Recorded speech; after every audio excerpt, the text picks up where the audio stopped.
मतलब जिले के नेता ये चाहते हैं कि हमारे जिले में सिर्फ शहीदों के शव आए, उनको शहादतें चाहिए जिले के नेताओं को, ताकि उनको मौका मिल जाए कि उस भीड़ के अंदर ये लोग माला डाल के आए वहां पे, मतलब कि अपनी सोशल मीडिया अपडेट कर दें। झुंझुनू जिला वो जिला जो पूरे देश के अंदर सबसे ज्यादा शहादत देने वाला जिला है, और जिले के अंदर हमारे भाई हैं शौर्य चक्र विजेता विकास जी जाखड़, जो जाखड़ों के बास के रहने वाले हैं, झुंझुनू जिले से थोड़ी दूरी पे है। विकास जाखड़ भाई ने असिस्टेंट कमांडेंट की नौकरी छोड़ दी। नौकरी किस लिए छोड़ दी? उन्होंने नौकरी इसलिए छोड़ दी कि जो राजस्थान में जो भर्ती परीक्षाएं हो रही है, उनमें जो धांधली हो रही है, उन धांधलियों के विरोध में उन्होंने अपना पद से उन्होंने इस्तीफा दे दिया। और वो झुंझुनू जिले के अंदर आमरण अनशन पे बैठे हुए हैं कि सरकार में लगातार पेपर लीक हो रहे हैं, लगातार पेपर और नकल गिरोह लगातार पनप रहे हैं राजस्थान के अंदर। और ऐसी मांगों को लेके एक शौर्य चक्र विजेता अनशन पे बैठे हुए हैं, और जिले का एक भी नेता अभी तक विकास जी से मिलने नहीं गया।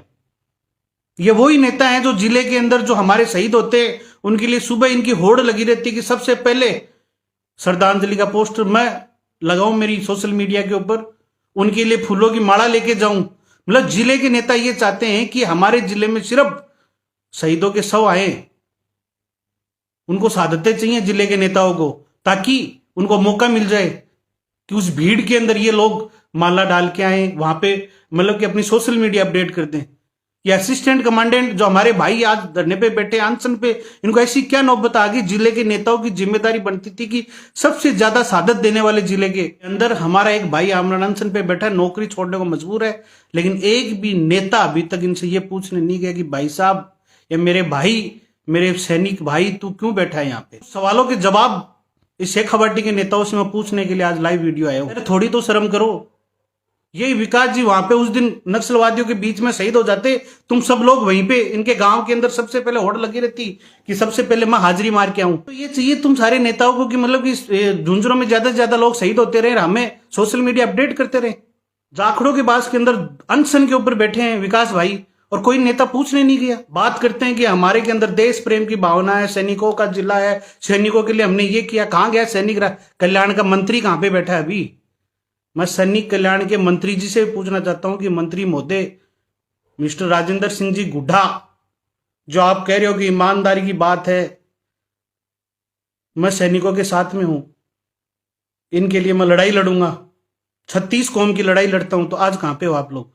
मैं झुंझुनू के एमएलए से भी सवाल करना चाहता हूं, मैं सूरजगढ़ के एमएलए से भी सवाल करना चाहता हूं, मैं पिलानी के एमएलए से भी पूछना चाहता हूं, मैं मंडावा के एमएलए से भी पूछना चाहता हूं, और मैं नवलगढ़ के एमएलए से भी पूछना चाहता हूं, और मैं खेतड़ी के एमएलए से भी पूछना चाहता हूं, और मैं झुंझुनू के सांसद महोदय से भी पूछना चाहता हूं कि ऐसी क्या नौबत आनी पड़ गई कि झुंझुनू जिले के एक असिस्टेंट कमांडेंट शौर्य चक्र विजेता को आमरण अनशन पे बैठना पड़ गया, और आप लोग मौन चुप बैठे एकदम।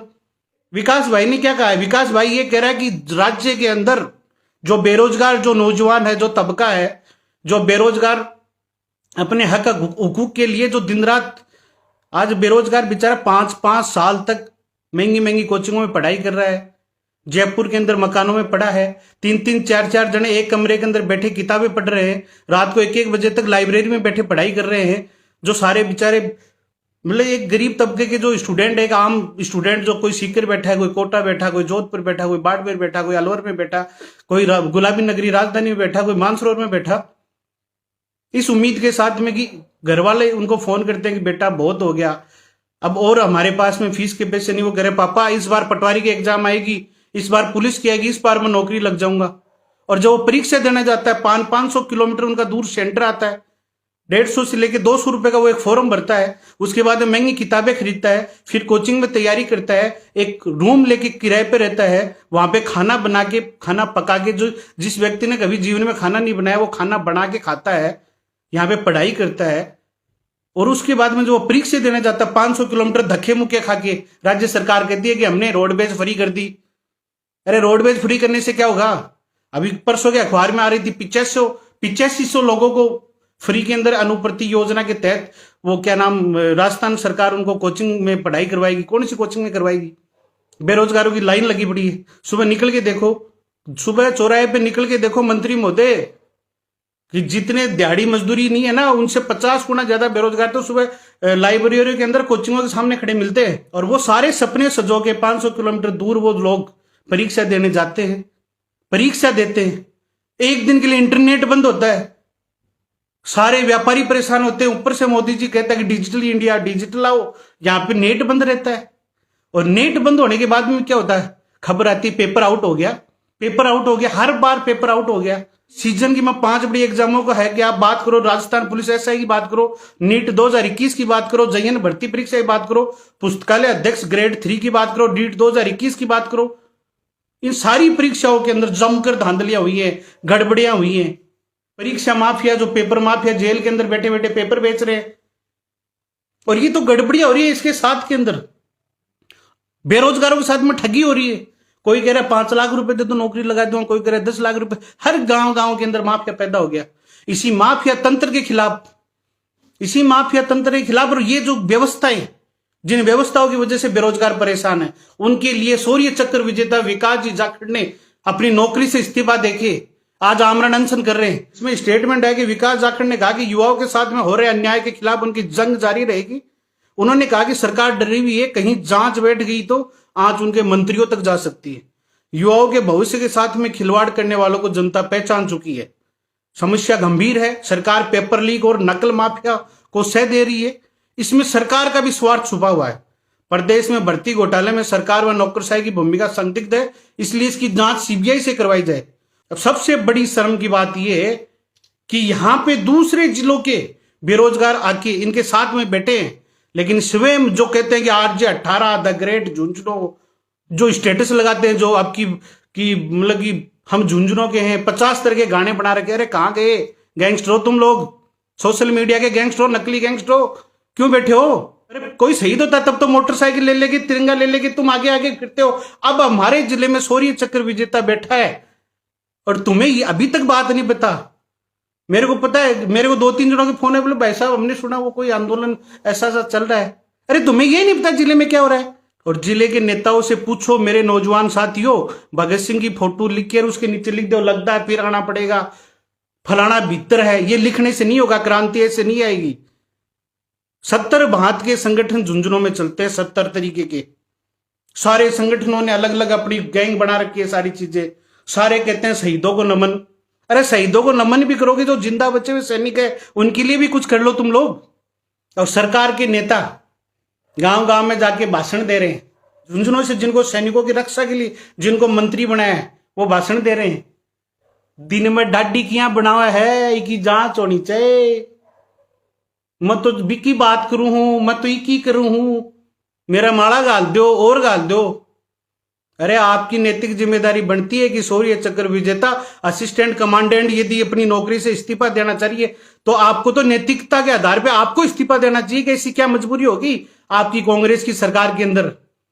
जयपुर के अंदर उन्होंने अनशन किया, जयपुर में उनको बेरोजगारों के साथ में बैठे, जयपुर में इनके साथ में धक्का मुक्की की पुलिस ने, इनकी कॉलर पकड़ के इनको अलग कर दिया। ये सवाल मैं राजस्थान के नेताओं से पूछना चाह रहा हूं और स्पेशली झुंझुनों के नेताओं से पूछना चाह रहा हूं, जिन सैनिकों के नाम पे तुम लोग वोट लेते हो, जो बार बार अपने भाषण में कहते हो कि हमारा शहीदों का जिला, हमारा ये है। जब जब चुनाव आते तुम शहीदों के नाम लेते हो, सैनिकों का नाम लेते हो, सैनिकों के जो वेलफेयर के जो सोसाइटियां बनी है, जो इनका संगठन बना, वहां पे तुम नाक रगड़ते हो। और आज हमारे जिले के अंदर सूर्य चक्र विजेता एक भाई यहां पे बेरोजगारों को लड़ाई लड़ रहा है और उसके लिए तुम लोग बोल नहीं रहे। इस वीडियो के माध्यम से मैं जितने भी मेरे नौजवान साथी हैं और जितने भी बेरोजगार साथी हैं, झुंझुनू जिले के हो, चाहे सीकर के हो, चूरू को, चाहे राजस्थान के किसी भी प्रांत के हो, और जो बेरोजगारों का जो आंदोलन कर रहे हैं, उन नेताओं से मैं पूछना चाह रहा हूं कि उपेंद्र यादव कहां गया आज तू? यूपी के अंदर जाके विरोध कर रहा था कांग्रेस का, बैठ गया ना गोदी में जाके। और भी कई दुकानें जो राजस्थान के अंदर चल रही हैं, तुम लोग क्यों नहीं गए भाई? अरे सारे बिकाऊ हो गया। मेरे को तो ये बताओ, तुम स्टेटस तो सारे लोग डालते हो शहीदों के लिए, कहां गए आज तुम? मतलब तुम्हारे पीछे लोग खड़े हो जाएं, तुम्हारे पीछे तो सारे बेरोजगार आ जाएं, किसी दूसरे पास में चले तो कह रहे कि वो दुकान चला रहा है। अरे विकास जी बैठे तब तुम्हें नहीं पता चला क्या? 3 दिन से बैठे यहां पे आए थे, तब कहां गए थे आप लोग? तो ऐसे मेरे नौजवान साथियों, बेरोजगार भाइयों, मैं तो ये कहना चाह रहा हूं कि ये जो भी ये सब बाजार के अंदर प्रायोजित कार्यक्रम चल रहे हैं, प्रायोजित तरीके से एक बेरोजगारों के नाम पे एक वोट बैंक की राजनीति कर रहे हैं। ये शहीदों के नाम पे कुछ लोग अपनी इमेज सुधारने का कई लोग ये ड्रामा कर रहे हैं। सब एक ही थैली के चट्टे बट्टे हैं। इन गंदे नेताओं से भी बचो। और अभी थोड़ी बहुत शर्म बची है। झुंझुनू जिले के जितने विधायक हैं, जितने प्रधान हैं, जिला प्रमुख हैं, पंचायत समिति के सदस्य, जिला परिषद के सदस्य हो, सरपंचों, पंचों, छात्र नेता हो, अरे कोई तो जाओ। वोट लिए तुम लोगों ने, कोई चुनाव लड़ने थोड़ी आए यहां पे भाई।